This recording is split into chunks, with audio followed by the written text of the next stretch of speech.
alpha muslimah woman itu seperti alpha woman, tapi ada value-value yang lebih akhirat yang dipertimbangkan. Itu yang membedakan alpha muslimah dengan alpha woman.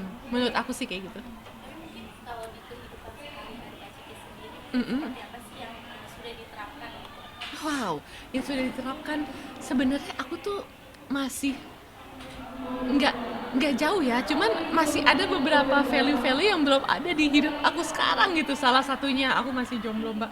Ini cara memilih jodohnya aja dengan ta'aruf dan hal yang Allah senangin gitu. Aku belum sampai ke tahap ini.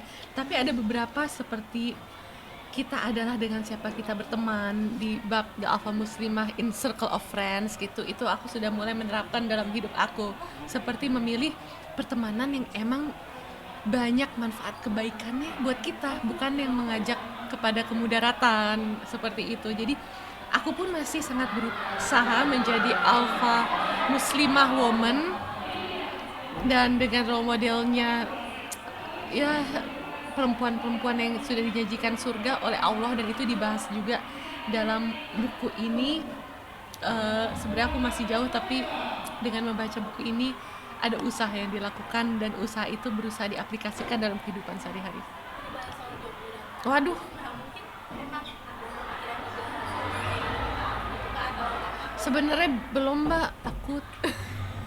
Iya. apa sih mungkin kekhawatiran dari Kak Ciki sendiri? Kekhawatirannya adalah itu hal dan cara yang belum familiar sama aku juga takut mungkin dari akunya nanti tiba-tiba nggak ada rasa atau apa dan gitu, dan takut mengecewakan orang, jadi emang emang aduh seperti belum berani aja.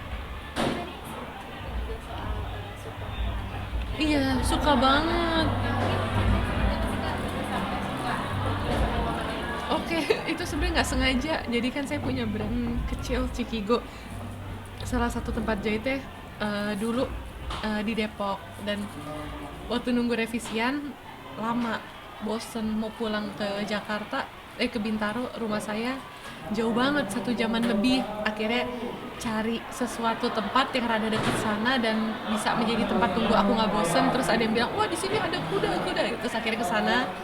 Terus mulai berkenalan dengan kuda, dan emang dari dulu sebenarnya tertarik kuda pas liputan Muslim Traveler, cuman takut ya karena aku ngerasa itu olahraga mahal, dan kuda juga itu semacam variabel yang susah kita kontrol karena makhluk hidup. Tapi dari situ belajar mulai mengenal kuda, dan harganya reasonable karena stable furusia sunnah. Yang penting tuh value Islamnya itu tersebar, bukan hanya materialistik gitu, dan aku ngerasa cocok di sana. Dan akhirnya ya belajar, terus belajar mulai memanahnya ketika mulai tahu nilai-nilai ibadah di balik olahraga sunnah itu. Mungkin nilai-nilai seperti apa sih yang dilakukan? Banyak banget, Mbak, seperti bagaimana cara menjadi muslimah yang kuat. Aku belajar ketika aku mendalami sunnah furusiah itu, bagaimana kita harus gesit, kita harus menjadi decision maker yang cepat, karena keputusan di atas kuda itu kalau kita salah keputusan bisa terpelanting gitu misalnya. Bagaimana harus tegas, karena esensinya ketika mau membuat hewan nurut sama kita kan, kita tuh harus lebih tegas dari hewannya ya.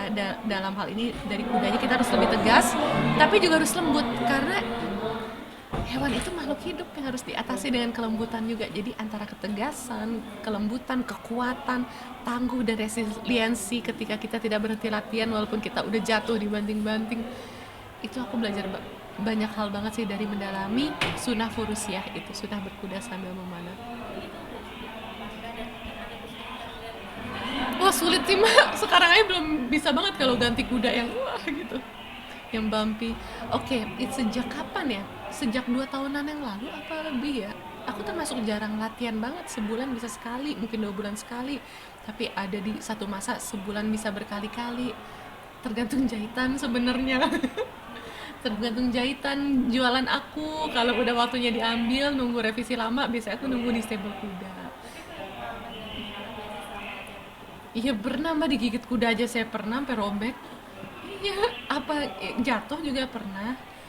Apalagi banyak sih yang nggak enak, tapi ya karena suka, dan emang suka aja ngeliat kuda, akhirnya dienakin aja. Cuman emang tiap abis jatuh atau terpelanting atau dipepetin ke pagar kan, badan kuda suka ke pagar terus biru gitu, itu mentalnya tuh kayak diuji sih. Jadi aku pernah lama nggak balik lagi ke steamboat, lamanya itu sekitar 2 bulanan lebih lah, 3 bulan, karena waktu itu aku mencoba lepas tangan untuk megang panah dan aku jatuh karena ngegripnya cuma pakai kaki dan ternyata kaki aku tuh belum sekuat itu, akhirnya kok miring-miring begini aja gitu. Berarti ada cedera juga. Ada sih banyak. Bekas juga ada. Nah itu proses penyembuhannya sendiri gimana? Sembuh aja, yang penting nggak kena zunis. Jadi nggak kena kayak ya zunis gitu, dan kuda-kuda kan juga bebas zunis. Zunis tuh kayak rabies kalau di anjing gitu loh. Iya, so far aman sih, paling kayak demam-demam dikit karena emang ini gede banget waktu itu kegigitnya. Sampai maksudnya kayak hasil gitu. Enggak sih, jadi tuh biru banget, hitam akhirnya, karena kuda itu kan sekuat itu ya rahamnya, tapi giginya tuh kayak manusia karena dia kan makannya rumput ya, bukan taring. Jadi kayak digeret tapi dicubit tapi gede gitu. Ya ke besetnya tuh rata, kayak diarsir gitu. Kan bang, ini boleh sedikit update mereka kan ada berita soal tadi anaknya dilakukan di rumah. Iya, Nah itu ini seperti apa sih kak? iya saya tuh penakut mas, saya nggak mau bahas itu ya. Iya. Tapi Tapi masuk ada bunyi-bunyi gitu, terus ada mimin saya yang satu suka nama-namain Venita. Iya kak, gitu cocok ngobrol sama ibu aku. Aku takut, jadi aku nggak mau bahas itu. kalau ibu sama ayah sendiri seperti apa kak? Ibu sih, kalau ayah saya tuh metal. Heeh. Ayah saya malah suka nonton film horor. Ya kan itu baru terjadi berapa tahun kan? Iya sih. Setelah 30 tahun. Tapi sebenarnya kayak gitu-gitu tuh udah rada lama sih, cuma nggak mau diambil pusing aja. Aduh, hidup udah banyak yang bikin pusing mbak. Gitu, kayak tiba-tiba barang jatuh, apa yang kayak gitu-gitu tuh emang udah lumayan beberapa kali dari aku SMP kok kayak gitu.